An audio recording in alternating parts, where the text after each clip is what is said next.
नमस्कार दोस्तों, advance classes online मंच पे मैं ब्रजेश कुमार करंट अफेयर्स के साथ आपका एक बार फिर स्वागत करता हूं और हार्दिक अभिनंदन करता हूं। तैयार हो जाइए करंट अफेयर्स के लिए और नोटबुक और पेन को रखिए तैयार, क्योंकि कुछ बेहतरीन और लेटेस्ट क्वेश्चन आपको मिलने वाले। आइए देखते हैं पहला क्वेश्चन। देखिए, हाल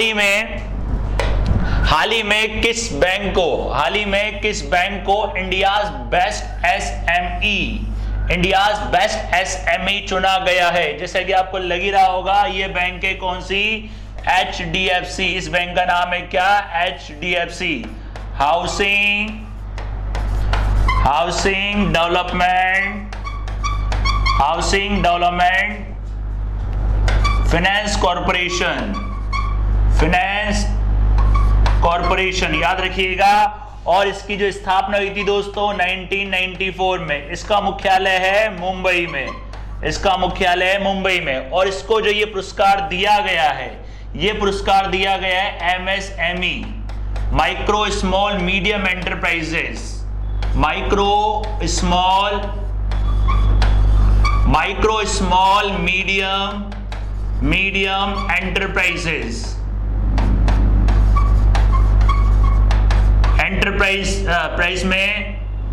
माइक्रो स्मॉल मीडियम एंटरप्राइज में उत्कृष्ट कार्य के लिए ये पुरस्कार इसको दिया गया है। तो कौन सी बैंक है दोस्तों? याद रखिएगा, कौन सी बैंक है? HDFC, housing development finance corporation. इसका मुख्यालय है मुंबई में और इसका MD याद रखिएगा दोस्तों, शशिधरन जगदीशन। इसके जो प्रबंध निदेशक हैं उनका नाम है शशिधरन जगदीशन। ये इसके कौन है? प्रबंध निदेशक। याद रखिएगा, हाल ही में किस बैंक को इंडियाज बेस्ट एसएमई मतलब है MSME, micro small medium enterprise में उत्कृष्ट कार्य के लिए इसको ये पुरस्कार दिया गया है। साथ साथ इस बैंक के बारे में ध्यान रखना, एक्सिस बैंक, इसका मुख्यालय कहाँ है दोस्तों? इसका मुख्यालय भी है मुंबई में। और ICICI बैंक, इसका मुख्यालय भी मुंबई में। इसका मुख्यालय भी है दोस्तों मुंबई में। यस बैंक, इसका भी मुख्यालय है मुंबई में। याद रखिएगा दोस्तों, इसका मुख्यालय भी है मुंबई में। तो कौन सा बैंक है इसके अंदर? HDFC, right. MSME के अंदर बेहतरीन कार्य के लिए, उत्कृष्ट कार्य के लिए इसको ये पुरस्कार दिया गया है। HDFC बैंक, स्थापना 1994 और इसका मुख्यालय मुंबई में। आइए दोस्तों देखते हैं अगला क्वेश्चन। देखिए अगला क्वेश्चन, KC चक्रवर्ती कौन थे जिनका हाल ही में निधन हो गया था? तो याद रखिएगा, ये थे RBI के डिप्टी गवर्नर थे ये। याद रखिएगा, RBI की स्थापना दोस्तों, RBI की स्थापना हुई थी 1935 में। और RBI का राष्ट्रीयकरण याद रखिएगा दोस्तों, इसका राष्ट्रीयकरण हुआ था 1949 में। इसका राष्ट्रीयकरण हुआ था, राइट। और इसका मुख्यालय याद रखिएगा, इसका मुख्यालय है मुंबई में। और इसका मुख्यालय कहाँ है दोस्तों? मुंबई में। और स्थापना के वक्त जो इसका मुख्यालय था वो था कोलकाता में। और अभी जो इसके गवर्नर है दोस्तों, उनका नाम है शक्तिकांत दास। ये RBI के 25वें नंबर के गवर्नर हैं। और 4 होते हैं इसके अंदर डिप्टी गवर्नर। 4 होते हैं दोस्तों डिप्टी गवर्नर। उन गवर्नर के नाम भी आपको बता देता हूं। एक है राजेश्वर राव, याद रखिएगा, राजेश्वर राव। और दूसरे हैं MK जैन और BP कानूनगो। और एक है MD पात्रा, याद रखिएगा, MD पात्रा। तो ये 4 डिप्टी गवर्नर होते हैं। तो ये कौन थे? RBI के डिप्टी गवर्नर जिनका अभी वर्तमान में निधन हो गया है। RBI की स्थापना याद रखिएगा दोस्तों 1935 में। और जो इसका राष्ट्रीयकरण हुआ था वो हुआ था 1949 में। अगर आप इसका स्क्रीनशॉट लेना चाहते हैं तो स्क्रीनशॉट ले सकते हैं, याद रखिएगा, राइट। अगला क्वेश्चन देखते हैं दोस्तों। स्वास्थ्य मंत्री द्वारा टीबी मुक्त भारत का लक्ष्य प्राप्त करने के लिए कौन सा कार्यक्रम शुरू किया गया है? टीबी मुक्त भारत लक्ष्य प्राप्त करने के लिए कौन सा कार्यक्रम शुरू किया गया है दोस्तों? इसका नाम है ट्राइबल टीबी इनिशिएटिव। आपको दिख रहा होगा, ट्राइबल टीबी इनिशिएटिव। याद रखिएगा दोस्तों, ट्राइबल टीबी इनिशिएटिव। और मैंने आपको बताया था 24 मार्च को क्या मनाया जाता है दोस्तों? टीबी दिवस। टीबी दिवस, याद रखिएगा। इसको तपेदिक दिवस भी कहा जाता है और क्षय रोग भी कहा जाता है। तो ये ध्यान रखिएगा 24 मार्च इसकी डेट, और इस प्रोग्राम का नाम है TB, tribal TB initiative, TB मुक्त भारत। इसको टीबी मुक्त भारत के नाम से भी जाना जाता है दोस्तों, टीबी मुक्त भारत के नाम से। हाल ही में आपको याद हो जम्मू कश्मीर की एक जगह बडगाम, जम्मू कश्मीर की एक जगह बडगाम, और लक्षद्वीप को टीबी मुक्त घोषित किया गया है। लक्षद्वीप को टीबी मुक्त घोषित किया गया है। और ये किसने करा है? आपके स्वास्थ्य मंत्री कौन है? डॉक्टर हर्षवर्धन। याद रखिएगा कौन सा कार्यक्रम है? Tribal TB initiative program. और 24 मार्च को हर साल मनाया जाता है टीबी दिवस। दोस्तों पहले अगर आपने लेक्चर देखा हो तो पहले भी आ चुका है, उसमें बताया था टीबी दिवस मनाया जाता है 24 मार्च को। इस दिन क्या हुआ था? जो रॉबर्ट कोच से उन्होंने माइक्रोबैक्टीरिया ट्यूबरकुलोसिस की खोज की थी, जो तपेदिक इलाज में काम आई थी, उसी के बाद से ये डे मनाया जाता है टीबी दिवस। याद रखिएगा टीबी डे। कौन सा कार्यक्रम है? Tribal TB initiative. Jammu Kashmir का बडगाम और लक्षद्वीप को हाल ही में टीबी मुक्त घोषित किया गया है। राइट, अगला तो क्वेश्चन देखते हैं दोस्तों। अगला क्वेश्चन 66वां 66, याद रखिएगा 66 फिल्म फेयर अवार्ड 2021 में बेस्ट एक्टर का बेस्ट एक्टर का खिताब किसे सम्मानित किया गया है? किसे सम्मानित किया गया है दोस्तों? अभी हाल ही में फिल्म फेयर अवार्ड आया आपके, तो बेस्ट एक्टर याद रखिएगा, बेस्ट एक्टर है इरफान खान को सम्मानित किया गया है। इरफान खान, इनकी मूवी थी कौन सी? अंग्रेजी मीडियम। इनकी मूवी थी अंग्रेजी मीडियम। और अगर पूछे एक्ट्रेस के बारे में तो याद रखिएगा तापसी पन्नू। इनकी मूवी का नाम है थप्पड़। याद रखिएगा दोस्तों थप्पड़। और अगर पूछे अभिनेता, बेस्ट अभिनेता में क्रिटिक्स, बेस्ट अभिनेता में क्रिटिक्स, तो ध्यान रखिएगा इनका नाम है अमिताभ बच्चन। याद रखिएगा दोस्तों अमिताभ बच्चन। और सर्वश्रेष्ठ निदेशक पूछे, सर्वश्रेष्ठ निदेशक याद रखिएगा ओम रावत। इनका नाम है ओम रावत। इनकी मूवी थी तानाजी। मूवी के लिए, कौन सी मूवी के लिए? तानाजी के लिए। और लाइफ टाइम अवार्ड अगर पूछे, लाइफ टाइम ध्यान रखिएगा, ये दिया गया इरफान खान को लाइफ टाइम। देखिए दोस्तों ये अवार्ड क्या होता है?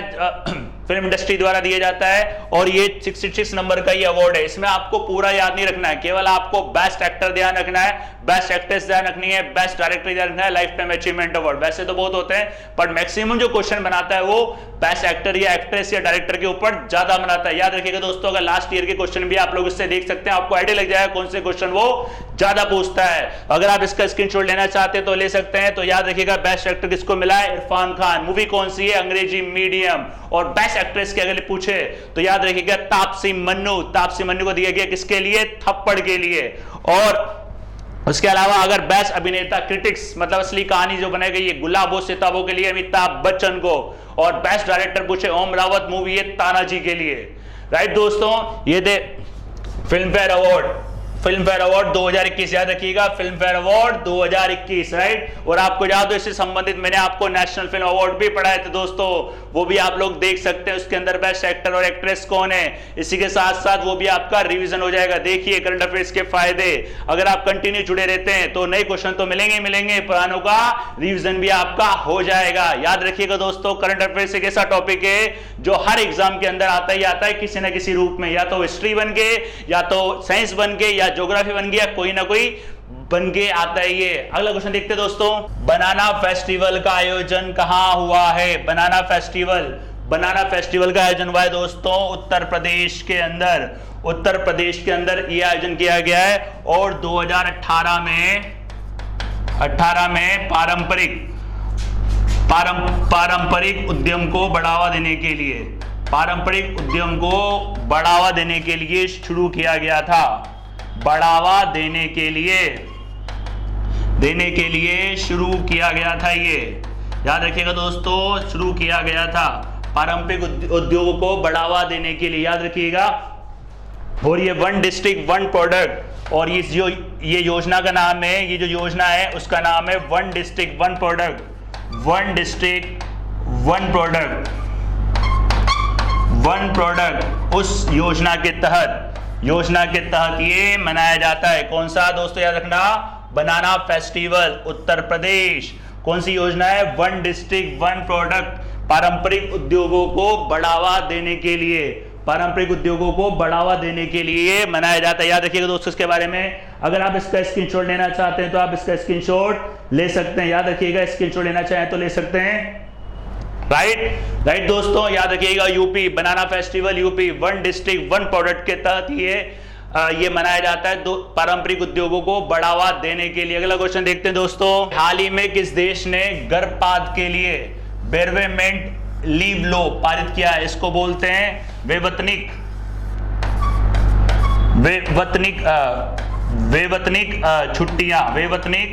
छुट्टियां। याद रखिएगा, इसको बोलते हैं वेवतनिक छुट्टियां बोल सकते हो, या इसको वेतनिक अवकाश भी बोला जाता है इसको, या आप वेतनिक अवकाश भी बोल सकते हो। वेतनिक अवकाश, याद रखिए दोस्तों, वेतनिक अवकाश। और ये कब दिया जाता है? गर्भपात के बाद ये अवकाश दिया जाता है।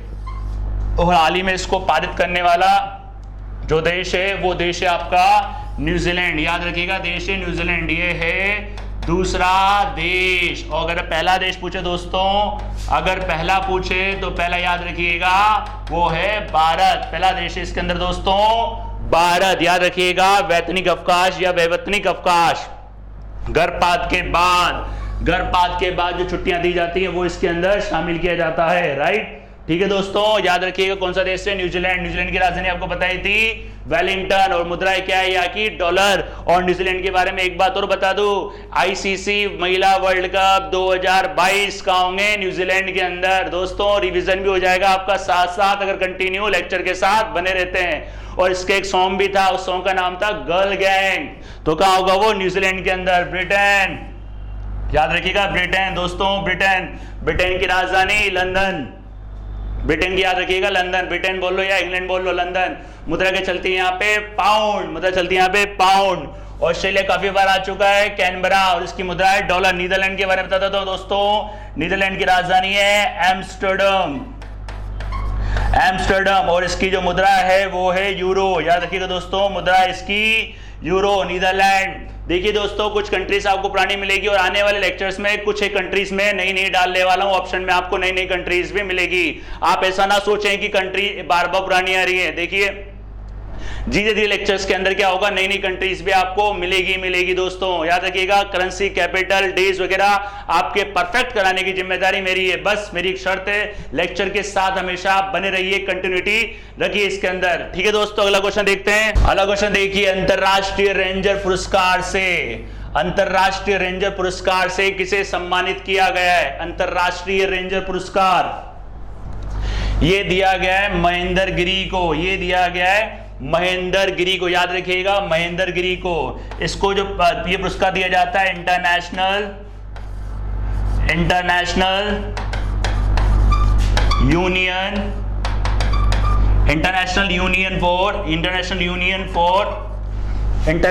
Union for conservation of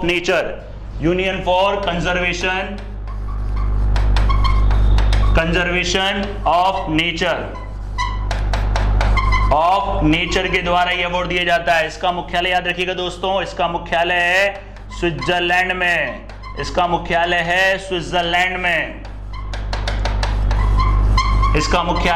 Switzerland के अंदर दोस्तों, ये ध्यान रखिएगा, international union for conservation of nature. इसकी स्थापना 1948 में, और इसका मुख्यालय याद रखिएगा स्विट्जरलैंड में। इसका मुख्यालय दोस्तों स्विट्जरलैंड में। सुरक्षित और संरक्षित क्षेत्र में असाधारण कार्य करने के लिए दिया जाता है। याद रखिएगा दोस्तों, सुरक्षित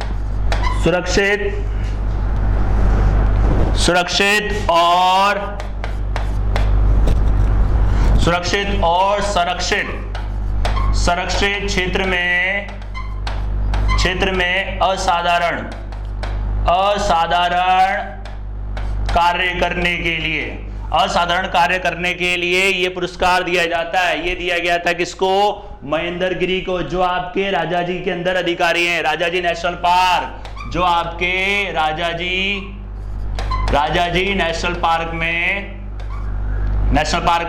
पार्क में ऑफिसर हैं, याद रखिएगा। तो किसको दिया गया? ये महेंद्र गिरी को। ये दिया गया किसको दोस्तों? महेंद्र गिरी को। याद रखिएगा, international union for conservation of nature, इसकी स्थापना 1948 में, और इसका मुख्यालय दोस्तों स्विट्जरलैंड के अंदर। संरक्षित और सुरक्षित क्षेत्र में असाधारण कार्य करने के लिए इनको ये पुरस्कार दिया जाता है। मतलब ये पुरस्कार दिया जाता है, दिए गए किसको? महेंद्र गिरी को, जो राजाजी नेशनल पार्क जो आपका पड़ता है उत्तराखंड में, वहां पे अधिकारी, उनको ये पुरस्कार दिया गया है। ठीक है दोस्तों, अगला क्वेश्चन देखते हैं। अगला क्वेश्चन, किस राज्य ने स्वास्थ्य अधिकारियों के लिए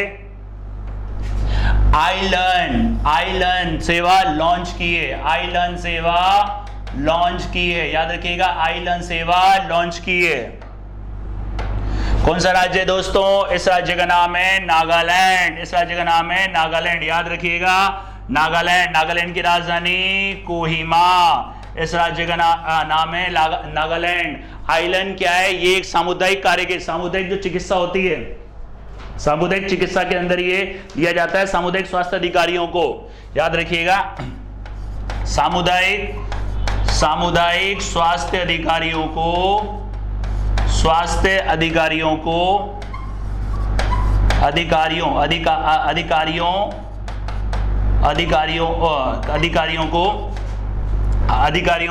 दिया जाता है, अधिकारियों को दिया जाता है, प्रशिक्षण दिया जाता है, प्रशिक्षण दिया जाता है, याद रखिएगा, उनकी क्षमता को बढ़ाने के लिए, उनकी क्षमता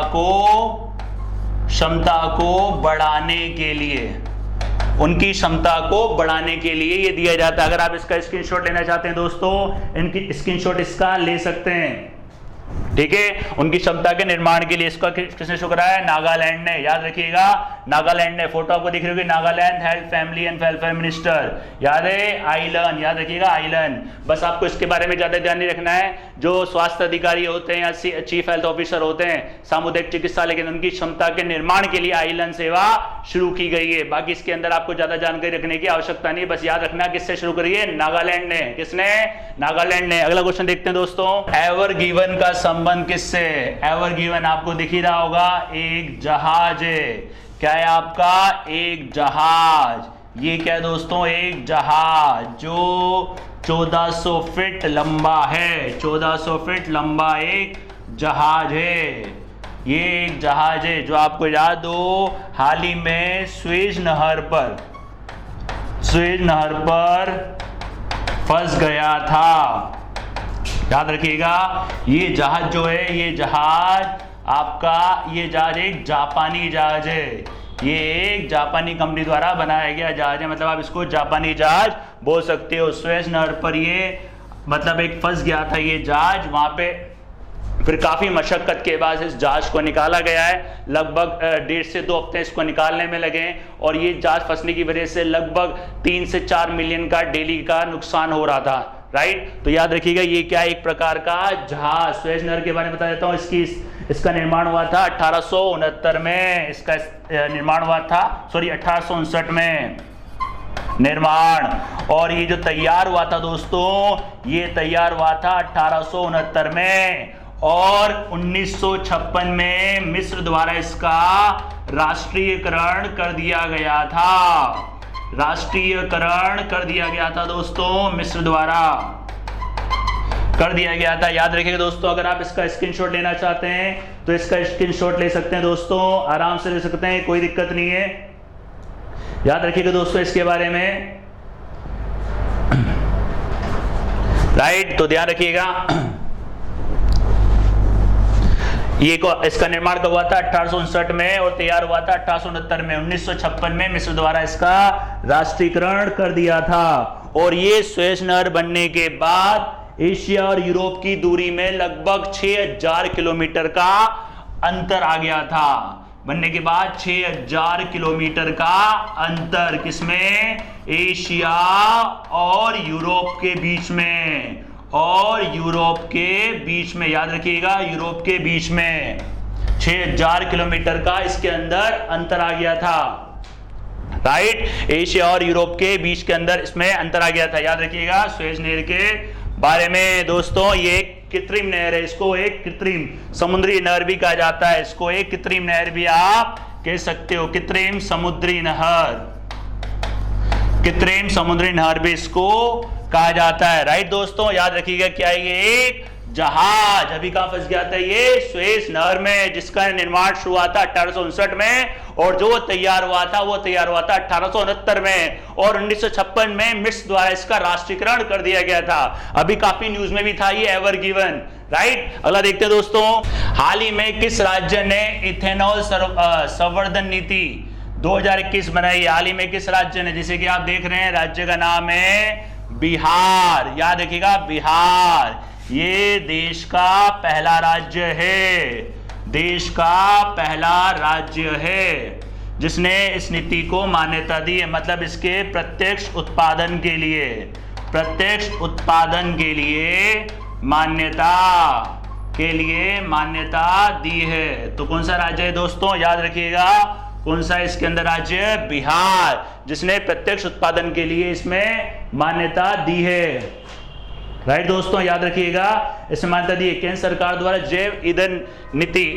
अभी आपको याद हो केंद्र सरकार द्वारा जैव ईंधन नीति 2018 बनाई गई थी, जिसमें इथेनॉल के प्रत्यक्ष उत्पादन को मान्यता दी गई थी। ये क्या होता है, इसको पेट्रोल के साथ मिलाया जाता है इथेनॉल को, और इसका जो उत्पादन होता है वो गन्ने वगैरह से इसका उत्पादन किया जाता है, गन्ने से गुड़ से मक्का से इसका उत्पादन किया जाता है। दोस्तों गन्ने से गुड़ से और मक्का से इसका उत्पादन किया जाता है, याद रखिएगा। तो कौन सा राज्य है दोस्तों, बिहार, याद रखिएगा बिहार। देखिए दोस्तों ये करंट अफेयर्स थी आज की लेटेस्ट और बेहतरीन क्वेश्चन। आशा करता हूं करंट अफेयर आपको पसंद भी आई होगी और आपने काफी कुछ नोट भी करा होगा। इसी तरीके से हमारे इस मजेदार क्वेश्चन, इस प्रकार के मजेदार करंट अफेयर्स के क्वेश्चन के साथ बने रहिए और लेटेस्ट नई नई जानकारी को अपग्रेड करते रहिए, और हमारे चैनल को ज्यादा से ज्यादा सब्सक्राइब करिए, ज्यादा से ज्यादा इसको शेयर करिए, ताकि आपके साथ साथ औरों का भी भला हो सके। धन्यवाद।